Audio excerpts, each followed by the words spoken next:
we have been in constant communication with the Jackson County Prosecuting Attorney's Office, just like when any other incident that is involving one of our officers or any other officer-involved shooting that we do. So Lieutenant Blankenship is kind of their representative right now, but he is in constant communication with the prosecutor's office.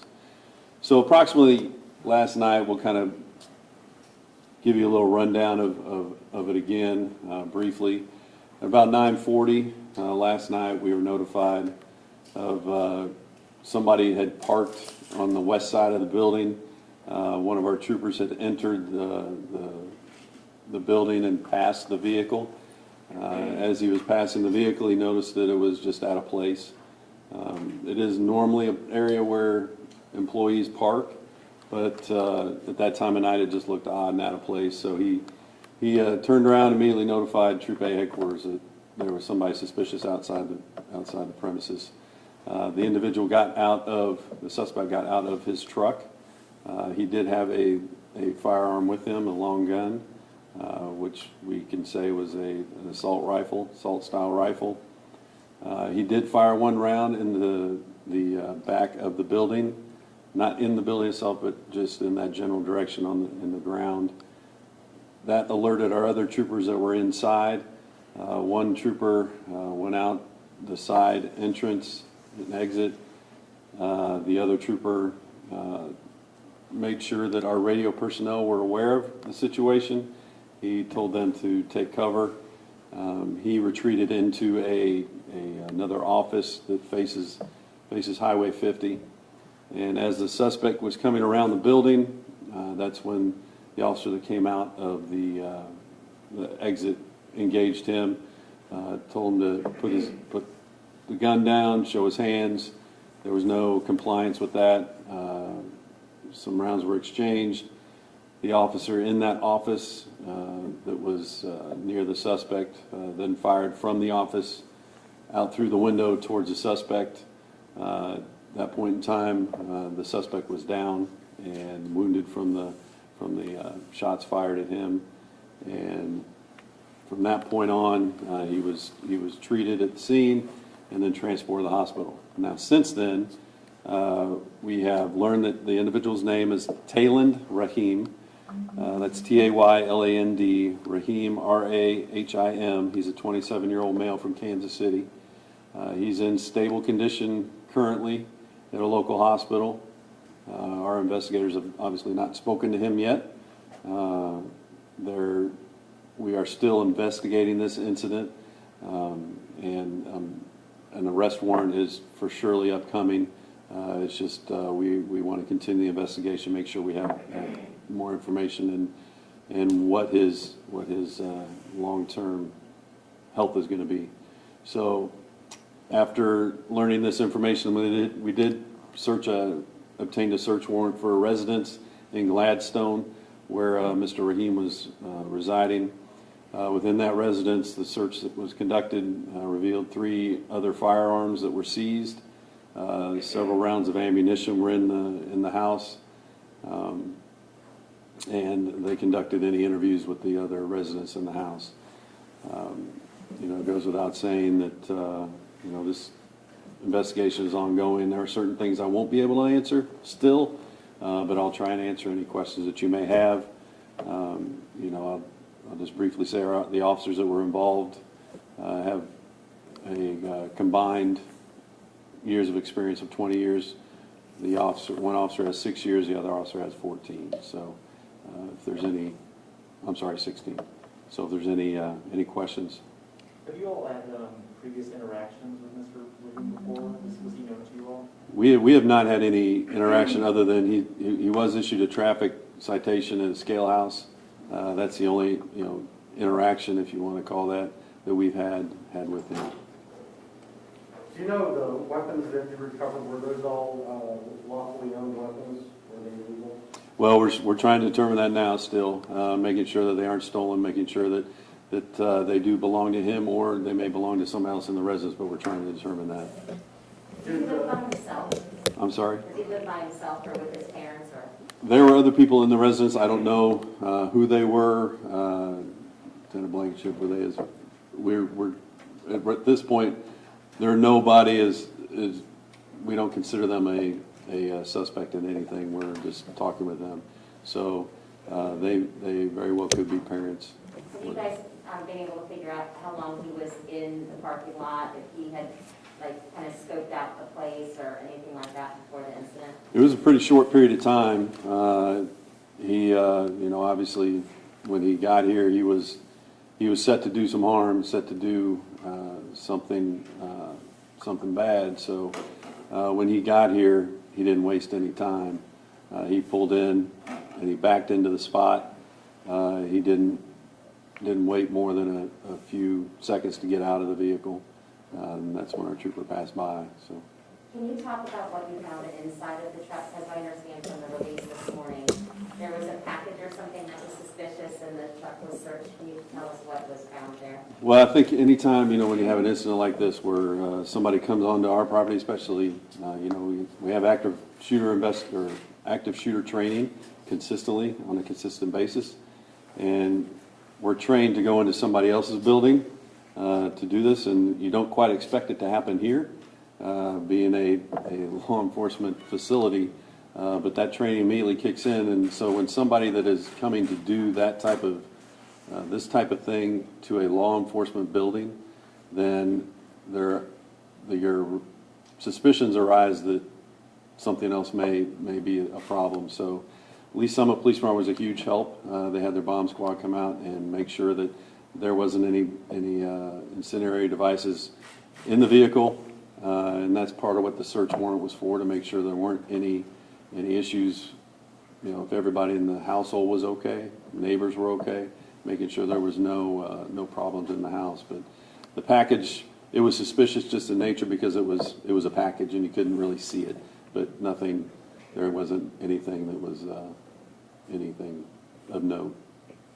Was there any type of verbal interaction between the suspect and the troopers? I mean, was there any indication that this guy may have been, I don't know, maybe not right? Well, I think any time somebody is coming to a building to do this, there's probably some sort of mental issue. There wasn't anything said at that particular juncture other than I don't want to say normal engagement between a suspect and officer, but just giving verbal commands and him not complying. That was it. There wasn't anything that's been indicated that he's said anything else. Do you have any motive for why he came here? And I know you said, like, you know, he came here to do harm. Do you know explicitly what he's here to do? Well, you know, at this point, we're looking into the background. We're doing that investigative part of it. Obviously, a big part of that would be great deal to talk to him. But you know, right now we're just trying to get a big picture as to why somebody would come upon our property and try this. So you know, it's all part of the investigation that we want to make sure we're clear on the facts. You know, this incident just occurred last night, so this isn't a quote-unquote 24-hour, 48-hour process. It's a lengthy process, and when you're trying to determine something like that, it could take a significant period of time. Sergeant, I asked this last night, but now that we've investigated a little further, would you classify this as an ambush on this building on your troopers? I would say on the building, sure. You know, he's coming in to do something to do harm to employees of this building. Thankfully, we had a trooper outside the building as well as inside the building. As I said last night, we have unarmed people in this building as well, and they didn't sign up to put themselves in any kind of harm's way. So this person was going to be preying upon them, and so you know, I would consider it, yes, an ambush in that respect, but because of our level of attentiveness, we were able to prevent him from doing any further damage and doing any kind of injury to any employee here. Obviously, this was one guy coming here to do this. Has this led you guys at all to think that there may be any others out there that might want to do something similar? So I think, you know, I can only speak, you know, retrospectively, but I think since 9/11, we've all thought differently about what we should be thinking about in the what-if scenarios. So I don't think the what-if scenarios have stopped. You know, they're always ongoing, and that's how you improve where you are right now. So you have active shooter training, but we've had active shooter training for our civilian employees as well. So they know what to do in the event of something like this happens, and they responded like they would in the training. So just like our troopers responded the way they should in that training, you know, you're always going to look at it. There's a possibility it could happen somewhere else. Absolutely. You always want to be on guard. You never want to just be complacent where you are. You're always going to want to learn from something. The truck was registered to, that arrived here, a 63-year-old man, Kamal Rahim. Is that a family member that's been confirmed, or is? It's from my understanding, it's a brother, but you know, we're just looking at it from that respect that he drove that vehicle, you know, unbeknownst to the brother. So, you know, it's again part of the investigation that we're going to try to determine what is taking place. And then there was a search also at 110 Northwest 80th Street. Was that in connection to this investigation? In Gladstone? In Kansas City, Missouri. In Kansas City? I'm not aware of, I don't know what the address was. I'm trying to, I believe that's the address of the search warrant. And just to add on your question earlier, ma'am, any family member that we've been in contact with or the other residents of the house, everybody's been fully cooperative with law enforcement. Of course, they apologize anything like this has had to happen. I haven't been there to speak to anyone directly, but just information that I'm receiving from officers from the Highway Patrol and Kansas City Police Department that are assisting with us in that investigation up there. Did they say if he had any sort of mental illness or any issues in the past that they were not surprised something like this would happen? Do you know? I don't know, and I didn't ask that situation or that question because I just didn't feel at the time that would be something to ask. So I'm not sure. I haven't read the reports or got into a deep conversation with the investigators that were doing that portion of the interview up there. But this was the address of the search warrant that you would serve for this investigation? Yes. Okay. And, just, it sounds like the gentleman who was shot here sustained non-life-threatening injuries. Do you mind speaking a little bit as to how officers were able to safely take him down without taking his life in this sort of situation? Well, I think when you decide to use deadly force, it's always to stop the threat. If that means one shot and the threat is no longer there, that's great. But we're trained to stop the threat, and at that point in time, the threat was no longer there. So they did what they needed to do to remove the weapon from him, and then render any kind of aid for him. So, anytime we have to use deadly force. That's a stressful thing for our officers, and it's not something that we take lightly. We're going to do it as we have always been trained to stop the threat, and that's as far as you go with it. You talked a little last night about the debriefing for at least whoever was here last night. What has that happened, and what's that like? Well, the debriefing hasn't happened yet, but because it's less than 24 hours from the event, but suffice it to say that it will be planned for not only the officers but the communications personnel that were here, because even though they weren't in direct threat, the threat was still there and the anxiety is still there. So they're going to need to have some sort of intervention as well. Sergeant, a lot of cooperation on law enforcement agencies. Do you know of any other agencies who are also taking a hike in their security around their buildings following this incident? I've not heard any other agencies doing that. No. What specific things have you guys done to increase security after this? Well, I think it's just right now it's trying to formulate a plan on what's best practice for keeping our people safe. We've had changes for quite a long time of who can come into the building and who has access to the building. We never want to be inaccessible to those that need us. So, you know, there's that fine line of being accessible but being safe. So, you know, we're going to look at our practices and make sure that we're doing what we need to be doing for our employees to keep them safe. Absolutely. Did you make any changes today? Today, well, today's kind of business as usual, as you have, you know, officers here consistently.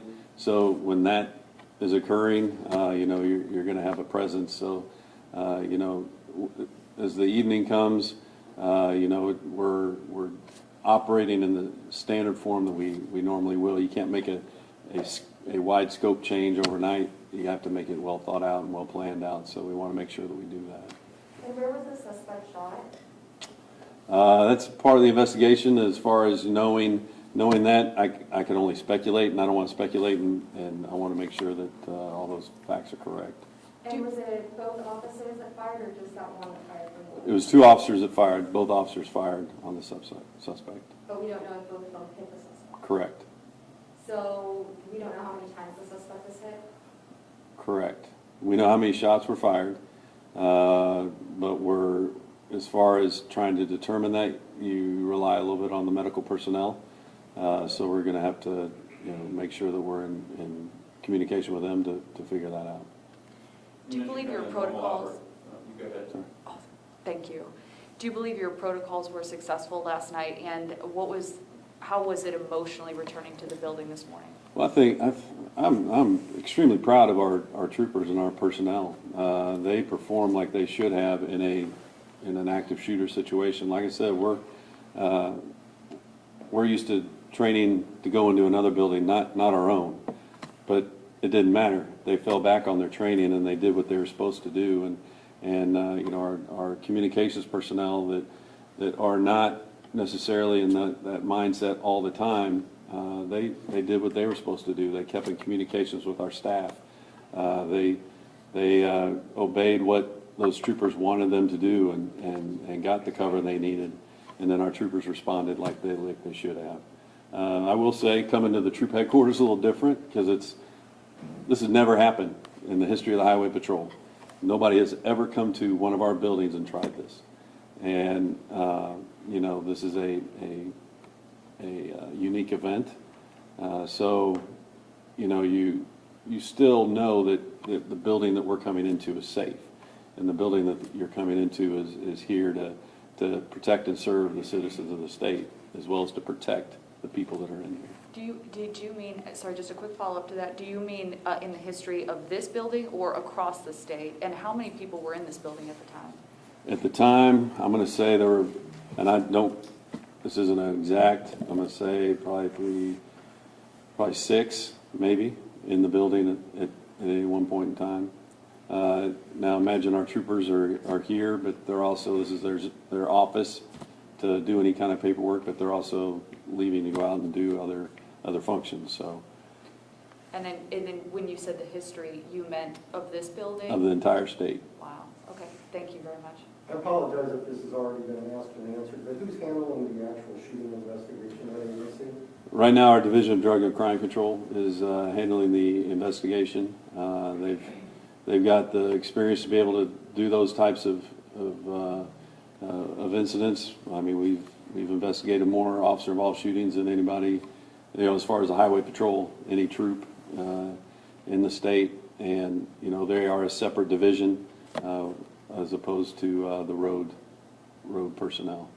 And the other question that I have is, can you tell how many agencies actually responded to the assist last night? So I'd be remiss to leave anybody out, but I know Lee Summit Police Department here, Jackson County was here. That's all I can think of right now. Lee Summit, by and large, you know, they helped out a tremendous amount. They had officers stationed at posts throughout the night, and were a great assistance to us to be able to investigate this and you know, keep the scene safe from everything else. You mentioned kind of normal operations today. Since last night through into today, has this and how much has this been a hindrance in what might otherwise be a normal operation? It hadn't been a hindrance. You know, we opened up about 7 this morning. What the nice thing I will say about our radio communications, we were able to remove our radio communications people from the troop, and everything worked seamlessly because we have a Moswin radio that is capable of doing statewide communications. So we had Troop D, which is down in Springfield, actually dispatching for us, as well as Troop H. So, you know, as far as the process was seamless, and the process was really smooth to come back to work today. It's one thing for you guys to respond as troopers and everything and kind of go into job mode, but you're also like sons and fathers and husbands and friends and everything like that. So once it's over and you go home, like, what do you guys talk about? Like, what was the overall feeling of the, you know, when it was all over and everybody knew they were safe, like personally? Well, I think personally, you take it upon yourself to reflect that where you are working and who you are working for. I'm proud of this organization. I'm proud to be a Missouri State Trooper because of the training that we receive and because of the support we receive. So, just re-emphasizing that with my kids and my wife, that you know, we're a highly trained, highly skilled agency and extremely professional, and we treat everybody with respect, and we treat them like ladies and gentlemen of the Highway Patrol, like it should be. And you know, there's going to be situations like this that come around, but just know that we've been trained to handle these types of situations and ease their minds, because I know that, you know, the spouses that and the kids and the parents, you know, they take a lot of that stress on, and just to let them know that, you know, we're a highly skilled agency to be doing this job. Anything else? All right. Thank you very When much. do you expect charges? What's that? When do you expect charges? I don't know when to expect them. I know that we're going through the process of just gathering all the information that we can. We're, like I said earlier, we're in constant communication with the Jackson County Prosecuting Attorney's Office, and you know, as soon as we're able to get all that information in front of them, then they know what they're going to be able to, what charges to look for and to look at. So, Is the status of the victim still in the hospital? I'm sorry. Is the status of the suspect still in the hospital? The suspect's still in the hospital, yes. Thank you.